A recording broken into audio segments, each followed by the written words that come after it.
ఎలా ఉన్నావు?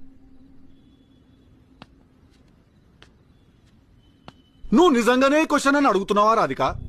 మళ్ళా సేమ్ రిడిక్యులస్ అట్రాషియస్ క్వశ్చన్ ఇది. ఇంకా మారలేదు కదా నువ్వు. I've missed you. Missed you.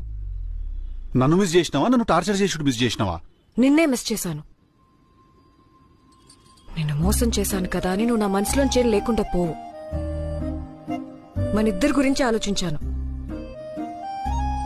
మన ఇద్దరు స్టోరీ వేరేలా ఉంటే బాగుండేదేమో అని అనుకోని రోజు లేదు. అవ్వా కూడా నింటే ఏమనుకుంటాడు తెలుసా?